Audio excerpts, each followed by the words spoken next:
is it we can't talk about money? You're one of the only people that blatantly, openly say you should get rich.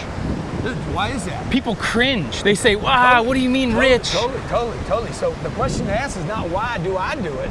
It's why does our culture fringe, like have a problem with it? Yeah. Grant, what up, man? Yeah, I'm in Malibu. We're heading to the market right now. We'll get some food, chill, and then we'll head to your place.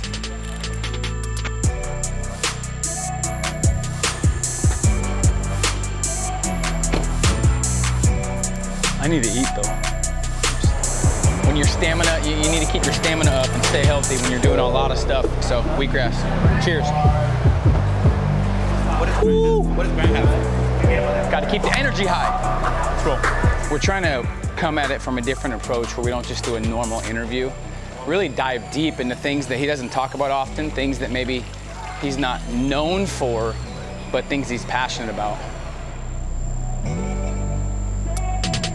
One of the reasons I wanted to connect with him and he reached out and wanted to interview, and I said for sure, was because he's someone that walks the walk. He's someone that doesn't sugarcoat. We've done 4 or 5 interviews, connected on the phone quite a bit, haven't met, so now it's time to have 2 hyper energetic monsters meet up.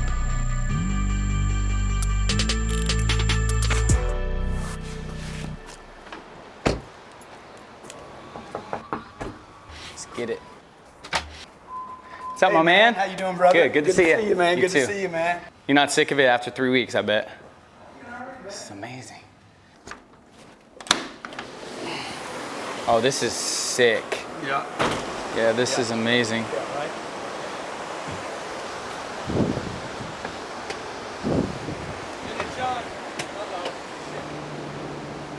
Beautiful. This is amazing. I'm trying to take it in. Yeah. Are you thinking we should walk? Yeah, we'll walk. We'll On walk the either. beach. We can walk either way. What do you tell the young hustler that has the drive and ambition, but no clarity? First thing I would tell them, dude, you guys got to drop the age thing. I would tell you, more young guys tell me, man, I'm only 18. And dude, I wasn't even thinking about your age. When I go to do a deal, I started doing deals when I was 20, but I was so messed up that I couldn't really do anything. So when I started playing the game at 29, really playing, right? Like on my own deal, I was thinking about my age. They weren't. The guy I was calling on wasn't. So you have the money, that doesn't matter? No, I didn't have any money then. I just had a pitch. Oh. Why is our society so obsessed with age? No, we are, the individual is, because people are selfish. People are thinking about themselves too much. So this is what I would tell a young guy, dude, quit thinking about yourself so much. Like, why are we talking about your age, your color, your upbringing, your girlfriend, your problems? Because what's going to happen is 10 years is going to go by and we're going to be hearing this. You know, if you were brought up to understand that 300 grand, you can't live on 300 grand, No. you would have never stopped on the first 300. No. You wouldn't have had to have somebody tell you 300 was nothing. So I had a guy in here yesterday, older than me, came in for a coaching session. He's making 600 grand a year, been making 600 grand a year for years. Came to me for help. I said, dude, how you live on that? He's like, I'm doing all right. That's his first. And then he says, well, I'm not living like you. I said, bro, it ain't about me. I'm telling the guy, dude, first thing you got to do is you got to understand that where you are, you have to become completely like sick of it, pissed vomit off, yeah. sick. Like people are always like, man, you're so hard on yourself. I'm like, yeah, why not? Why wouldn't I be hard on myself? I'm an honest person. And if you're an honest person, that means you need to know your potential. And anything short of living at that level, acting at that level, thinking at that level, hanging out with people at that level is basically a compromise on your own integrity. I know what I'm capable of. It's probably what made you uncomfortable with yourself, right? Mm-hmm. And so, you know, my mom used to tell me, she'd be like, oh, I'm so proud of you, you know? You've done so much. You don't need to prove anything to anybody. And I'm like, yeah, I do. When I was growing up, when I had a lot of energy and a lot of urgency and I wanted to accomplish more, my environment subconsciously was holding me back. Yeah. Because a lot of people were okay with 50, 60K, even 100K. Yeah. So was changing your environment and changing your circle of influence a crucial part of the Yeah, totally. income going up and I mean, the mindset going up? Yeah, yes and no. Okay, here's the deal. The whole thing about the 5 people. You know? Yeah. The 5 you are people. the 5 you spend the most time with. Right. Well, today we're spending our time with 4 cameramen that don't make any money. If you grew up the way I did, man, on Thanksgiving, you go home and you're with your family. Christmas, you're gonna be with your family. Most of your family didn't come from anything. So I don't think it's the 5 people as much as it's the 5 things you're doing every day. So execution. Dude, who you doing it with? Yeah. What actions are you taking every day, okay? What are the 5 things you do every day that can propel you forward? What are the 5 things you're doing every day that are pulling you back? Talk some of your, now at your level, your non-negotiables. What are the non-negotiables?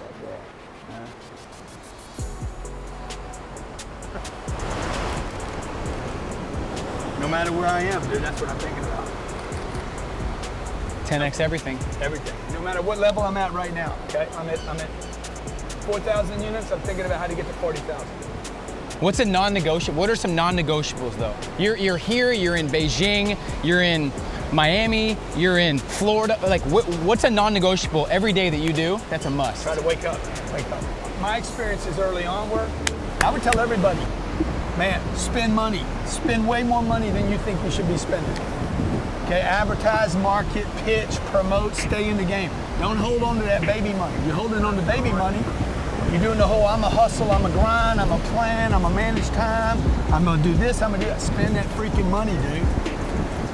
Okay, money, spending money today. Spend that old money you got so you can get some new money. You said something that stood out that I've done these past couple years with properties is I want to unload the money I have so I can not only have more hunger where it's like, oh shit, I don't have much money in my account. I just spent $300-400 on a property. You do the same thing. People don't realize that. You'll spend 15 million, get the property and reload again. So you're saying, I mean, I think when I grew up, Grant, people were obsessed with saving. Yeah. Even my parents and my teachers and everyone's like, you gotta save. Yeah. And I don't know if that comes from insecurity or that comes from a fear of the future. No, it's like, it used to work. It used to work. That economic plan. why are they still promoting it though? Well, because it used to work, dude. In the 80s, way of the 90s? world. No. Since the Great Depression, it was the way of the world, man. It was like, hey, save your money. In the 50s, buy a house. But you know, when I grew up, my mom was getting paid 12% at the bank. Yeah. Today, that pays a half a point. That means You're losing money. you're losing money. Yeah. Number one. Number two, she was earning her money was banking 24 times faster than my money will today. Well, you could save. It did work, okay? But that doesn't work today because the money's not going to earn anything. The money should be used to make more money. 2009, man, I quit holding on to old money. And the first 25 years of my career, I saved everything. And it did help me. It got me to some places, right? So you believe in saving now for people, or you don't? No, okay. I don't. I just want to get that clear. No, I don't believe I believe people should freaking put that wood on the fire. Yourself, your team, Yeah. properties, Advertise, market, spend, invest in what you need to know. So all those properties that I looked at while I was in Houston, so I can wrap this idea up. I looked at, why would somebody go look at 10,000 apartments and not buy any of them? Because I ran into one building, and when I drove up on it, dude, it had a different vibration than everything else I looked at. I drove up on the deal, I'm like, who owns this deal? Found out who owned it. I'd done a deal with him 2 weeks before that I didn't buy. Oh, interesting. I put a phone call into him. He didn't return a phone call, another wasted effort, apparently. I called the dude that knows him, that I worked the other deal on, that didn't go through. And I said, man, can you get me this deal? I want this deal off market. I'm gonna overpay to get it. Now, why would I overpay to get a deal that's off market? Why would I chase something off market when all this other shit is on the market? The equity, the vibes, and the vibe, value. Dude, it was all that shit I looked at that I didn't buy. All that stuff I looked at, I'm like, this piece of property, this trophy right here. So you might not have known that if you didn't look at all the other stuff. There we go. Right? You know, one thing that I know that people are doing wrong today is they're learning. People are spending so much time learning. Not making They don't know anything, mistakes. man. Yeah. You got to know something. I don't want to learn. I want to know. Okay, so when I go on a deal, this deal's going to be $90 million. The one in Houston? Yeah. Okay. I know I'm overpaying for it. I know it. Okay. I know the bank's going to tell me, dude, you're overpaying for it. I know that. I know the seller is going to hold on and get the last penny. And I also know this. I'm going to make $90 million in that deal. It isn't going to be today. But you're seeing things that other people won't see. I know, dude. I know. I've looked at enough stuff, okay, that I know that deal is going to be, if I don't make $90 million on the deal, I'll buy you dinner for the rest of your life. When I lived in Houston, Texas, I shopped real estate every day, every weekend for 3 years and didn't buy one thing. When I moved to San Diego, I bought 500 units the first year I was there. You're hands-on. See, a lot of people I know, they have teams that go do that. So you're really on the. That's good. But I mean, they have teams that are looking at stuff. Nobody picks my deals. But I like that though. You're in the trenches looking at them, making sure they're the right deals. None of those guys. Those guys learn. Those guys have information they don't know. Yeah. They don't know why something feels so good. So this is the stuff they don't teach you in school, man. And that, by the way, you can't learn in a book or a podcast. We could have a 3-hour interview right now on what they don't teach you in school that they should. Oh, yeah. I like the interviews, Grant, too, where people are just being fully real on who they are, how they came up. A lot of interviews these days, people getting interviewed are thinking about exactly what they can say that's going to make them popular with the audience. I don't even know if I'm right about anything I'm saying. But it's your experience. For another person, I just know it's right for me. Exactly. So that's what I know, though. You see, the difference between knowing something and learning something, you know, dude, it's radical. Yeah.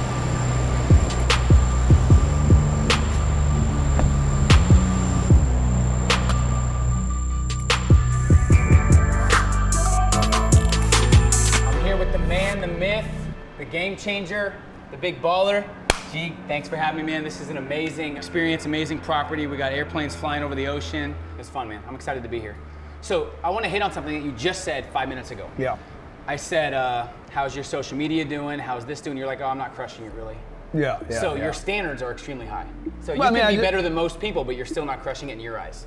Oh yeah. I know for sure I'm not crushing it. You look at the possibility of any of the distribution channels, it's so enormous. Compared to your capability, you're not even close. To the availability of traffic out there, I think there's more people on social media than there are people.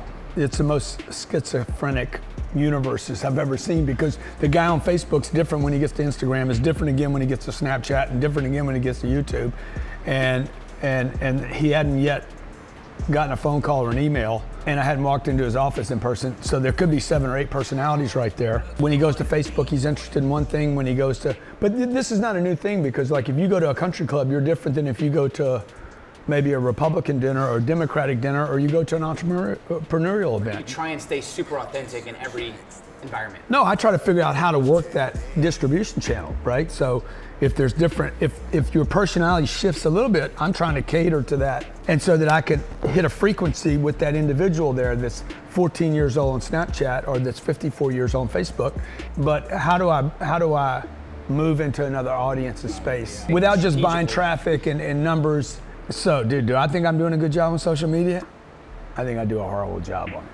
Okay, do I think I provide great content? Yes. But I don't think content wins in that game. What wins? Distribution. You got to hit the, it's one of the toughest games I've ever played, is social media, the social media game.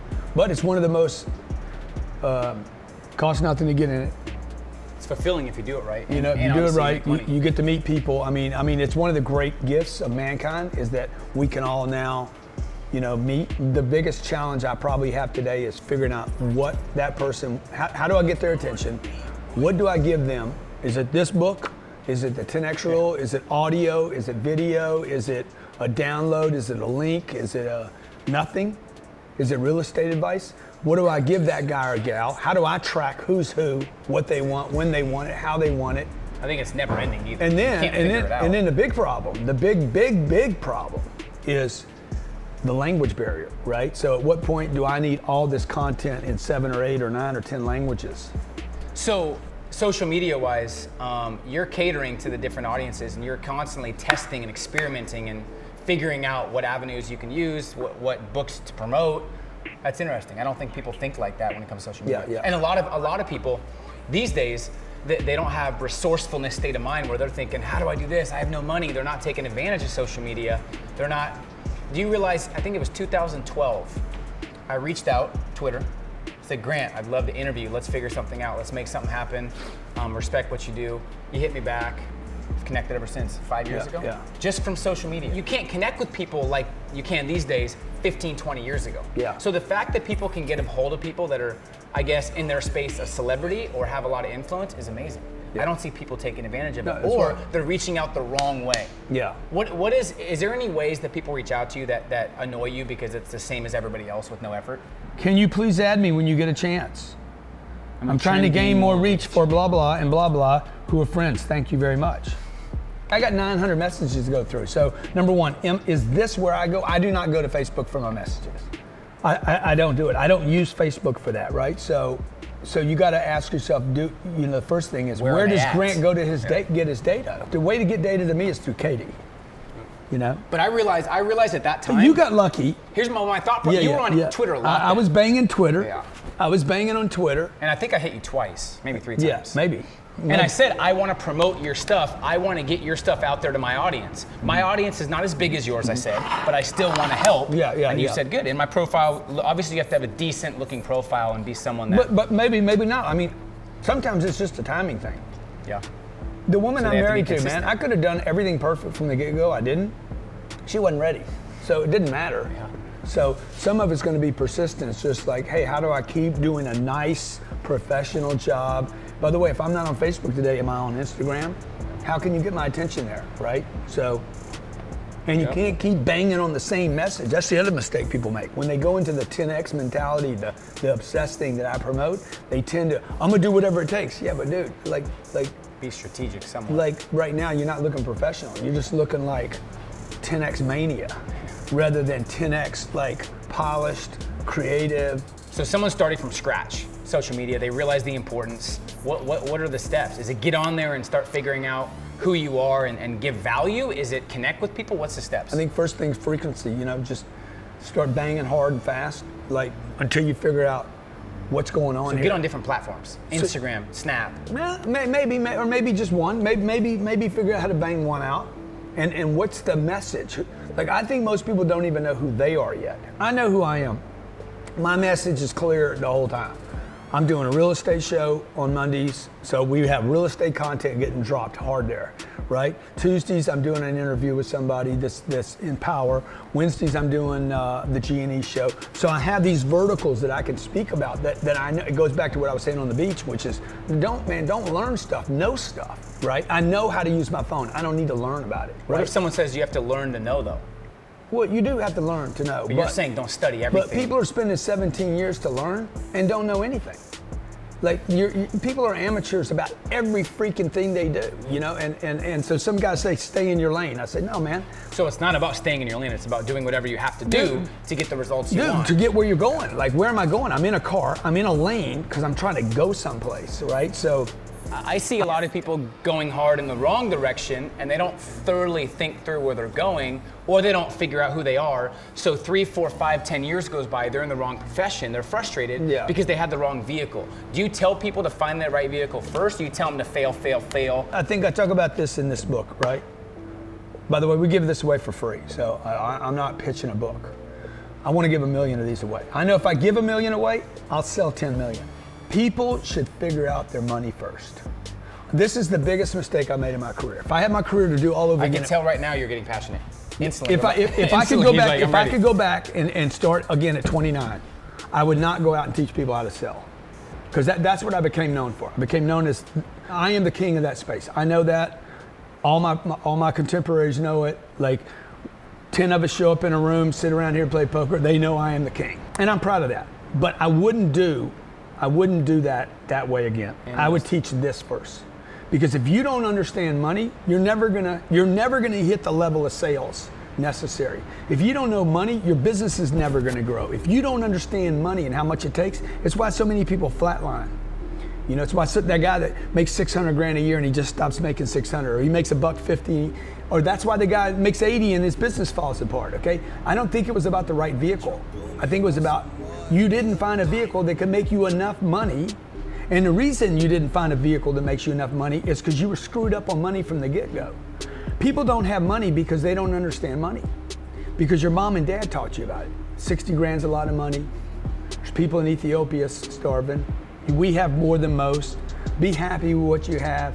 Just be grateful, you know.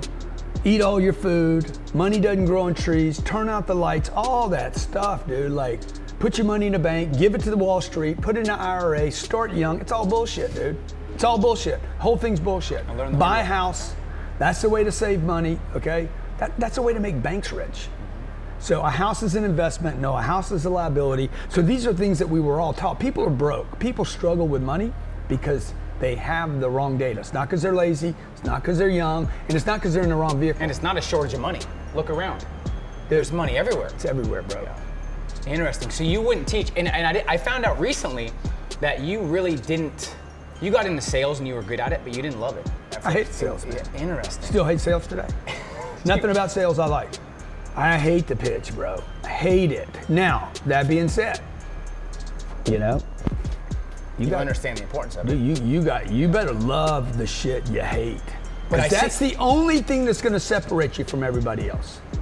Everybody says love what you do, you know, and the money's gonna follow. I say, no, man, love what you hate, okay? Be great at what you hate because nobody else wants to do it. Not even salesmen like being salesmen.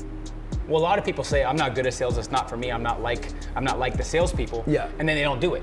Yeah. You need to say that and say, shit, I still need to do it to make money, to make sure I feed my family, but also make sure I'm getting wealthy and stuff like that. Yeah, well, and you need to quit saying you don't like sales because it doesn't matter. Do what you hate.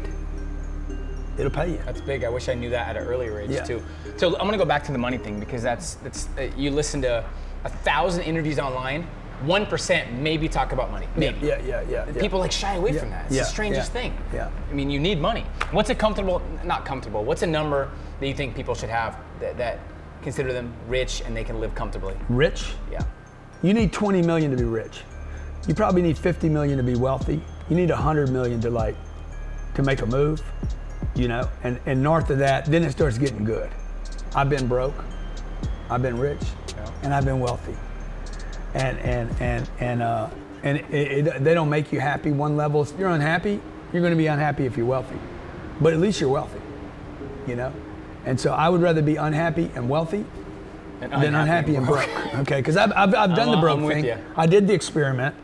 Okay, it didn't make me happy. I was disgusted with myself. And by the way, I was broke most of my career. So even when I have money, like I was making $1 million a year and I was broke. So nobody can tell me $1 million is a lot of money because I know when you have $1 million, I know where it goes. If you make $1 million a year and you live in the state of California, you end up with about $400,000. Okay, if you're trying to send your kids to great schools, if you want a couple of nice cars, you want to live in a great place, you want to give some money to your church, you don't have any money. Groceries, clothes, yeah. Do the math. What do you tell the person that's right now watching, in their head arguing, do the math. It's not about that. I'm good with 80K. What do you tell that person? You need to do math. You haven't done basic math, okay?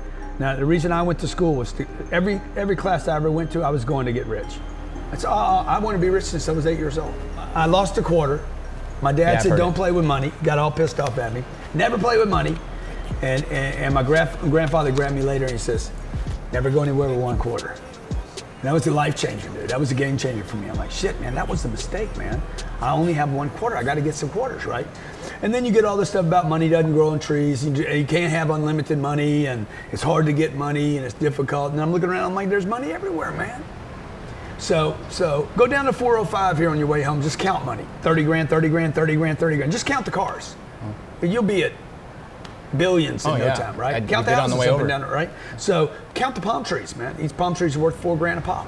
So since my dad died, I've been interested in the money game because I noticed that whoever had the money had control of my house. My dad had the money. He made the money. He had control. He decided where we went, when we left, how long we stayed. That's all I really wanted. I didn't want the money. I wanted the control, right? I want to be able to lose a quarter and still go to the store. But when you lose your only quarter and you're 8 years old, you can't go to the store. So I lost my ability to go to the store, and that's when my grandpa said, look, never go any place with 1 quarter. Every class I've ever been to since I was 10 years old, 11th grade, 12th grade, college, I was going for one thing. Who's gonna show me how to get money? But most of them didn't. None of them did. Yeah. I have an accounting degree, 5 years in a college, good college. There was not one course on how much money is enough money for someone not to worry about money. Are they not teaching it because it does not benefit them to teach it? Well, how's a guy that's making 70 grand a year gonna teach you anything about money? So let's switch gears to branding and social media and scale. One thing that I learned, luckily from mentors, was figure out obviously what's most important to you, know yourself, and then make sure you have the right vehicle that hits those values. So for me, I made sure I was focusing on things that scaled, because it doesn't matter if you are making $1,000 an hour, if you're trading time for money and that's all you do, it's tough to get wealthy. So for you, how important is scale as far as making sure what you do can scale to unlimited amounts of money versus someone that's capped? Yeah. Is that important to know at a? Yeah. In the beginning, I think you need to add, you need to work in increments. You know, I talk about it right here in this book, right? When you're trying to stack money, you work in increments. Every day you're working in increments. I got to pay the bills. That's the reality of the situation. I got to pay bills, so I got to work in increments. But I'm looking for surges and spikes. I'm looking for scale. Some guys will tell you, hey man, don't monetize now. I'm like, bro, I got to pay the bills. Yeah. Okay, I think you're missing a little piece of the equation here. My daddy didn't give me anything. There was nothing to give me. He died, man. So I don't have any money to work with. Most people are operating with no money. I have to pay the rent this month. So somebody asked me one day, what's the best money you ever made? I said, the best money I ever made was when I went from making $3 grand a year selling cars to making $3 grand a month to selling cars to $4 grand a month selling cars. When I had that first $1,000, that was the best money I've ever made in my whole life. The most exciting money I've ever made was that $1,000. I made $100 million on one deal in my career.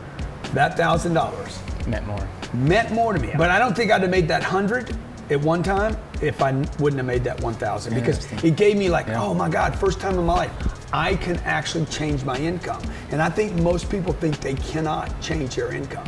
So I would work in increments, and I would be looking for scale. I would be looking to scale a business out. I would not try to just drop into a business that scales, because I think you're skipping, I gotta pay the bills. And how important do you think how important is it to create content that scales, to write a book, to create courses, to have, shows like you do? How important is it to create content that scales? Like book, let's just stick with the book. How important is it to write a book? Is that important? I think it's important for somebody to write a book so they understand how little they actually understand about what they're doing. I think people don't know until they start writing what they don't know. And I think every book I've ever written has helped me clear up what I didn't know. Interesting. So the 10X rule was written for me. If you're not first, you're last was written for me. Sell or be sold, dude, literally saved my life. That book was written to save my family's life. It was 2009, the economic recession had just went full on hardcore. That came a couple years before 10X rule. Oh yeah, that was the first book. Sell or be sold was the first book. And that book was not written for the public. That book was written for me to figure out how am I gonna get my family out of this bullshit. Wow. And then I realized, the whole world's a salesperson again, because all that free credit had been sucked out of the marketplace. So that book was a game changer for you? Oh yeah, the book was a total game changer for me. We went out and sold books during the Great Recession, door to door. Okay, that book it was self-published. I wrote it in 3 hours, full of grammatical problems. And I went door to door, business to business, selling it. That book sold more books than my New York Times bestseller. Wow. The book's never been in a bookstore. And it also gave me the confidence. Okay, I could scale out. I can go out wide because I had been stuck in a vertical. So did you see the business grow from that too? Because of your notoriety and because of the publicity it brought? Not really. Not the first one. Okay. And then I did the second one, followed it up. And then the third one, I got a book deal. But the books aren't going to do the deal for you. Everybody's out there trying to, they got a book to release and they're #1 on Amazon. Dude, it doesn't matter. If you got the #1 best-selling book in the world and it's aspirational and self-help, you can count that for about like a 0. Yeah. But if you're going to write a books like me and you write, and you become #1 New York Times bestseller, Wall Street Journal, USA Today, and Amazon, let me tell you what that's going to convert to. About nothing. Okay? What are you going to do after that? Okay? You're not going to get speaking gigs because of it. You might get a podcast or two. Nobody's going to know you. You're not going to get a movie. You're not going to get a speaking career. Tony's not going to call you and say, be on my These stage. days, anybody can write a book. That's the problem. Dude, 50 years ago, anybody could write a book. You know, if you got ink and you got paper, you can write a book. But if you can't sell it and nobody gets it, it don't matter. By the way, 50% of the books that are bought, so when they say, you're New York Times best-selling author, half the people that bought that book didn't read it, man. Yep. So like, if you got real good stuff, your biggest problem is not selling books, it's getting anybody to read it after they bought it. That's why when I release a book, we go audio, video, downloads, links, short books, playbooks. This book turned into a 40-pound book. Wow. I never show anybody the 40-pound book. I show them that book. What I want to really have people conceptualize, you didn't write the book because you're like, I got to write a book to become a best-selling author. You wrote the book because it saved your life, and you were writing everything that you were feeling in the moment, and it was full of errors. It wasn't perfect. No, definitely. You're writing your way I'm out trying to of- write. I'm trying to write what my people are going to have to do to sell out of this situation. And we took all that content, laid it down in video, and then we took that content and we started selling it to companies. Okay, we didn't go sell a $15 book or a $15 program. We went and sold an $80,000 product. So when you talk about scale, most people when they say scale, they're talking about something $99 or $9.99. We did an $80,000 product. That was a training. Yeah, and went and sold it to companies. Just in the last 3 years have we released any of those products to individuals. So while everybody's been playing the entrepreneurial game, big scale, very wide, we were playing we weren't playing a vertical because we'll call on anybody from Ashley to Sprint to Toyota, or to Northern Trust, a bank, or to an insurance company. We were going big margins, high prices, much more difficult calls, and validating the product with big sales forces. And then it came back and just in the last 33 months actually opened it up to entrepreneurs. Here's what I like about you. You'll sell yeah. something that's $99 like you sell something that's 10 grand. You're fired up. Oh, totally, dude. It's like $19.99, I'm selling it. I'll push this book for free as hard as I'll push an $80,000 program. Because to me, it's all flows. I'm thinking in flows, right? Like it goes back to the body thing, right? It goes back to life. All of life is a flow. That's why I love coming to the ocean, bro, because the flows don't stop here. Okay, that ocean comes in 24/7. and it goes out. Comes in and goes out. Mama says, quit, stop asking me. The ocean don't stop. It don't stop, I don't stop. Oh, that's funny. So it just keeps coming in and goes out, keeps coming in. So it gives me permission, man, to be me. You say you wish you were better with words sometimes. No, I mean, I wish I was better at everything. Wish I was a better boss. I wish I was better. There's nothing I don't wish. Is there anything you want people to know about you that they might not know about the behind the scene, Grant? Well, dude, I'm not just a hard ass. I'm a fun dude. I have a lot of fun. I have a lot of fun. I think a lot of people don't understand how much fun. I think they take my fun when I'm having fun is like, oh, he's some arrogant dude or something. I probably am arrogant, you know. It's better than being insecure. I'm not insecure. You know, I'm definitely not insecure. When people always talk about you're cocky, not you, but in general, you're cocky, you're confident, you're arrogant. I'd rather be that than insecure and frustrated and hate who I am. So it's good to be cocky and confident. Yeah, I mean, I don't know. I'm not thinking about like, oh, I gotta walk a certain way. I think, you know, or talk, or I gotta, now's the moment for don't be a little bitch. When I say that, man, I'm not being mean. I'm talking about myself. I'm not talking about other people. I'm talking about when I bitched out. You know, when I say get rich, man, I'm talking about when I'm talking to me. I'm not really talking to other people. When I write a book, it's not for the audience, right? When I wrote that book, I wrote this book after a charity event. I was at a charity event. There was maybe 200 people in the room. We raised $2 million. That's unheard of, okay? 200 people raised $2 million on a Sunday night. One dude gave $1 million, okay? We couldn't get there. And what I experienced when that dude said that was everybody in the room, 199 people, wanted to be that dude. I came home so inspired, man. I said, Elena, I couldn't go to sleep. I was electrified. I wrote that book in 2 hours because I knew that night everybody in that room wanted to be a millionaire. Truth is, everybody in that room wanted to be a hectamillionaire that could give $1 million away. You didn't wait a couple weeks. It was like, dude, I wrote it that night. Yeah. Okay, I got home at 10:30 at night. The book was finished at 1. There's a lesson though. Okay, 30 days later, the book was in that form right there with the picture, with the words, with the editing, everything, and translated in 45 days to 38 other languages. So you were inspired and felt a different type of way, and you're like, I got to put this on paper right now. Yeah, totally. Some people wait 2 weeks later and then they're not inspired anymore, and they don't make it happen.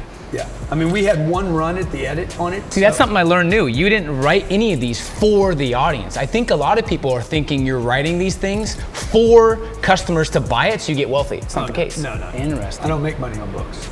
I make money on my big corporate programs. When you come to our online, like we did that event last year, we made money on our 10X Growth Conference. We marketed that deal in 77 days. 2,250 people showed up. Our budget for that deal was 500 people. Wow. We sold almost 5 times what our budget was. Okay. You have to get a new space? Yeah, this year we're doing Mandalay Bay. Okay, there'll be 10,000 people there. We've already sold 25% of the room out. And we have 7 months left to market it. Love it. I marketed the first deal in 77 days. Now, we're gonna spend $3 million. I'm writing a check this week for $3 million to Mandalay Bay to do that event. My video and audio budget alone will be $1 million. Food will be $1 million. Okay, hotel rooms would be $1 million in the space. So let's end with this, Grant. I want people watching to have that aha moment or that electrifying moment that you had with this, where you want to take action. What is the final words for people right now? They're watching, they're hungry, they're fired up. What's the parting advice for them to really take what they're learning and take action right away? What's the final words that you want to give them? Go back and listen to this whole interview again. Listen to everything that I'm saying. Why am I saying it? Like when we were down on the beach, the most important thing to me out of this whole thing was why do so many people not talking about money, right? Like even this interview with you, doing it with you, I'm a very selfish person. I'm extremely selfish. I do almost everything for me. The books, the interviews. Hey, what am I gonna learn from Peter today? What am I gonna learn from Peter today because he took the time to ask me so I can look, hey, what's true or not true? Like I'm always in the classroom, right? I'm always in the classroom. I wanna know. I don't wanna learn. I'm not interested in learning. I'm not interested in more knowledge. I'm interested in knowing so that I have 100%, I wanna be right. I don't want to be right for my ego. I want to be right so I can win, so I can be a good example to my kids, my wife, myself, and then I can do more things right than wrong, man. You heard it first. Well, man, I appreciate you. I have much respect for you, and thanks for being a world-class dude, man. Thank you, man. I'm excited to get this out. Thank you, bro. See you guys. Great job. Great job. Dude, that was longer than I thought. That was good. Good stuff. Great job. Yeah, you killed it. Yeah, I think the uniqueness of all the different random things we cover is going to make us super valuable. Yeah, good.